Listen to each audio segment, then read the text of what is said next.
नमस्कार. राडा निवडणुकीचा संघर्ष सत्तेचा भारतीय जनता पक्षाचे उमेदवार सुरेश पाटील. नमस्कार, मी सुरेश राजाराम पाटील आमनापूरनं मला सुद्धा मागणी झालेली आहे. ची आमनापूर गावावर सत्ता आहे. पालिका आकाराम पाटील या सरपंच आहे. वसंतदादा कारखान्यात संचालक होतो. आई वसंतदादा कारखान्यात संचालक होती. वडील आर्यमान्ना पाटील हे जिल्हा मध्यवर्ती बँकेत संचालक. आर्यमान्नांचे जी वारसा म्हणून आम्ही बी नंतर टिकवलेला आहे.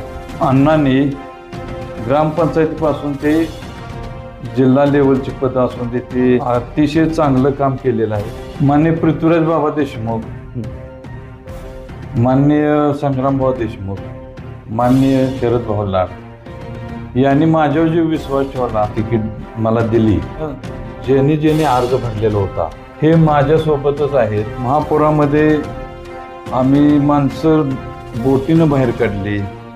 नाव गावातील होते एक, ती साधी नाव आवलं मारत गावातून बाहेर काढली माणसं. आलो तर स्वच्छता करायची, पूर्ण गावात चिखल होता आणि ते स्वच्छ करायला आम्ही 3 दिवस नटत होतो. आम्ही पर्यंत ट्रॅक्टर घेतलं, मग बोलवून त्यांच्यात डिझेल घातलं, डिझेल घालून ती स्वच्छता केली, सगळी भरून बाहेर काढलं. भाजप सरकार असल्यामुळं प्रत्येक कुटुंबाला 10,000 रुपये मिळालं.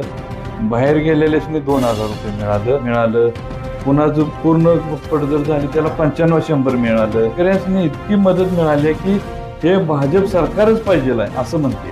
कोरोनाच्या काळामध्ये क्वारंटाईन केलेल्या माणसांनी जेवण घातलं. आमच्या आर्यमान्नांच्या नावाच्या ट्रस्टवर सकाळ संध्याकाळ दोन्ही वेळचं जेवणाची सोय केली. आर्यमान्ना कुटुंब म्हणजे आमचं जे घराणं आहे ते अशा सार्वजनिक कामातच कायम व्यस्त असते. चांगल्या नेतृत्वाबद्दल मला बी अभिमान आहे, जनतेला बी अभिमान आहे. नरेंद्र मोदी साहेबांच्याकडं शेतकऱ्यांच्या खात्यावर पैसे जमा होते ती, देवाभाऊंच्याकडं शेतकऱ्यांच्या खात्यावर पैसे जमा होते ती, लाडकी बहीण योजनेचे पैसे जमा होते ती. भारतीय जनता पार्टीचा पूर्णपणे अभिमान आहे. राज्यात भारतीय जनता पार्टी आहे, देशात भारतीय जनता पार्टी आहे. तिथूनच जनता पार्टी ही भारतीय जनता पार्टी निवडून गेली. रस्ते चांगले झाले पाहिजे, वाडी वस्तीवर जाणारं रस्ते तयार झाले पाहिजे. आमच्या पोलीस न्यूज एक्सप्रेस कडून खूप खूप शुभेच्छा. धन्यवाद. नमस्कार. राडा निवडणुकीचा संघर्ष सत्तेचा या पोलीस न्यूज एक्सप्रेसच्या निवडणूक विशेष कार्यक्रमामध्ये आपलं सहर्ष स्वागत. जिल्हा परिषद आणि पंचायत समितीच्या निवडणुकीची रणधुमाळी सध्या सुरू आहे. आज आपण आलो आहोत अंकलखोप जिल्हा परिषद गटामध्ये. या जिल्हा परिषद गटाचे भारतीय जनता पक्षाचे उमेदवार सुरेश पाटील हे आपल्या सोबत आहेत. त्यांच्याशी आपण चर्चा करणार आहोत. त्यांची या निवडणुकीमागची भूमिका आपण समजावून घेणार आहोत. नमस्कार. नमस्कार. आपलं स्वागत आहे या पोलीस न्यूज एक्सप्रेसच्या राडा निवडणुकीचा संघर्ष सत्तेचा या कार्यक्रमामध्ये. पहिल्यांदा आपला परिचय सांगा. नमस्कार, मी सुरेश राजाराम पाटील आमनापूर अंकलखोप जिल्हा परिषद मतदारसंघातून निवडणूक लढवित आहे. सध्या आपण कोणकोणत्या पदांवर कार्यरत आहात? माझ्याकडं RR पाटील खरेदी विक्री संघ तासगाव संचालक पद आहे. नंतर साधनाशील संस्थेचं अध्यक्षपद आहे. आमनापूर विकास सोसायटी संचालक आहेत. आणि आमची आमनापूर गावावर सत्ता आहे आणि तिथं आमची चुलती बालिका आकाराम पाटील या सरपंच आहेत. या सगळ्या संस्था अत्यंत उत्तम पद्धतीनं सुरळीत आहेत. बरोबर मी वसंतदादा कारखान्यात संचालक होतो. हे तुमच्या पदांबद्दल तर झालं. आता मला तुमची राजकीय पार्श्वभूमी सांगा. माझे वडील RM पाटील अण्णा हे वसंतदादा कारखान्यात संचालक होते. नंतर आई वसंतदादा कारखान्यात संचालक होती. वडील आर्यमान्ना पाटील हे जिल्हा मध्यवर्ती बँकेत संचालक होते. नंतर खरेदी विक्री संघ ही मार्केट कमिटीत तासगावमध्ये संचालक होते. परत पलूस तालुक्यामध्ये सभापती होते. नंतर जिल्हा परिषदमध्ये बी निवडून आलेले होते.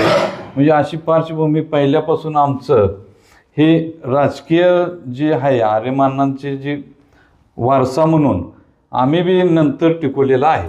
अण्णांनी ग्रामपंचायतीपासून ते जिल्हा लेवलची पदं असून ते सभापती पद असून ते ह्यात अतिशय चांगलं काम केलेलं आहे आणि त्यांच्यानंतर मी सुद्धा चांगलं काम करत आहे. जनतेतनं मला सुद्धा मागणी झालेली आहे. आज भारतीय जनता पक्षामधून या अंकलखोप जिल्हा परिषद गटामध्ये एवढी उमेदवारीबाबत रस्सीखेच असताना आपल्याला उमेदवारी कशी या पारड्यात पडली हे आम्हाला सांगा. माननीय पृथ्वीराज बाबा देशमुख, माननीय संग्रामभाऊ देशमुख, माननीय शरद भाऊ लाड यांनी माझ्यावर जो विश्वास ठेवला, भारतीय जनता पार्टीतनं माझ्यावर तिकीट मला दिली, त्याबद्दल मी त्यांचा आधी आभार मानतो. आणि भारतीय जनता पार्टीतनं ज्यांनी अर्ज भरलेला होता हे माझ्यासोबतच आहेत आणि मी ह्या सगळ्यांनी घेऊनच संघ इलेक्शन लढवणार आहे. आपल्याकडे 2019 असेल, त्यानंतर 2021 असेल, कृष्णा नदीला महापूर आला आणि या महापुरामध्ये लोकांचं प्रचंड नुकसान झालं, लोक प्रचंड अडचणीत आली. त्यावेळेला आपण कशा पद्धतीनं काम केलं, त्याचबरोबर त्यानंतर कोरोना आला, या कोरोनाच्या काळात पण आपल्या माध्यमातून कसं काम झालं याबद्दल थोडंसं सांगा. महापुरामध्ये आम्ही माणसं बोटीनं बाहेर काढली. नाव गावातील होती एक, ती साधी नाव आवलं मारत गावातून बाहेर काढली माणसं. असं बरंचसं म्हणजे महापुरात काय झालं, माणसं बाहेर नेली, बाहेर त्यांची जेवणाची सोय केली सगळीकडं. नंतर म्हणजे ज्या त्या गावातनी जेवणाची सोय केली, राहण्याची सोय केली, जनावरांची सोय करायला लागली आम्हाला. नंतर गावात आलो तर स्वच्छता करायची, पूर्ण गावात चिखल होता आणि ते स्वच्छ करायला आम्ही 3 दिवस नटत होतो. आम्ही 3 ते 4 दिवस आमनापूर गावामध्ये ट्रॅक्टर घेऊन, म्हणजे जवळजवळ आपलं शेतकऱ्यांचं ट्रॅक्टर घेतलं बोलवून, त्यांच्यात डिझेल घातलं, डिझेल घालून ती स्वच्छता केली, सगळी भरून बाहेर काढलं. नंतर आम्हाला सगळ्या लोकांनी बी साथ दिली, त्यातून आम्ही गावातील घाण काढून स्वच्छता केली.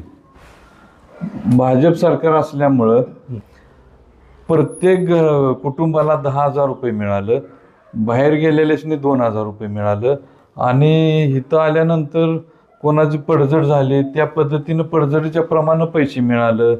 कोणाचं पूर्ण पडझड झाली त्याला 95-100 मिळालं. तिनं भरपूर मदत मिळाली. शेतकऱ्यांनी इतकी मदत मिळाली की हे भाजप सरकारच पाहिजे आहे असं म्हणते. कोरोनाच्या काळामध्ये आम्ही क्वारंटाईन केलेल्या माणसांनी जेवण घातलं. आमच्या आर्यमानांच्या नावाच्या ट्रस्टवर शाळेमध्ये क्वारंटाईन केलेली होती. मग त्या कोरोना झालेल्या लोकांनी शाळेमध्ये क्वारंटाईन केलेलं होतं. तिथं आम्ही सकाळ संध्याकाळ दोन्ही वेळचं जेवणाची सोय केली त्यांची. परत कोणाचे कोरोनामुळं क्वारंटाईन केलेली होती, तिथं जाऊन त्यासनी माल ह्याची सुविधा केली. नंतर आरोग्याचे विषय झालं तरी शासनाकडं जेवढी मदत मिळता येईल तेवढी कोरोनाच्या काळात केली आम्ही.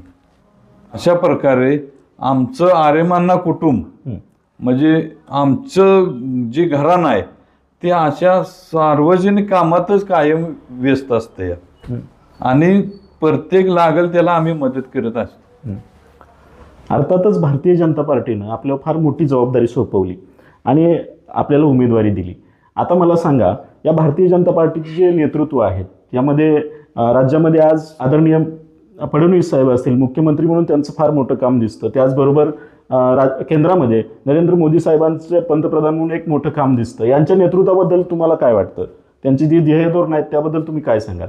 त्या चांगल्या नेतृत्वाबद्दल मला बी अभिमान आहे आणि जनतेला बी अभिमान आहे.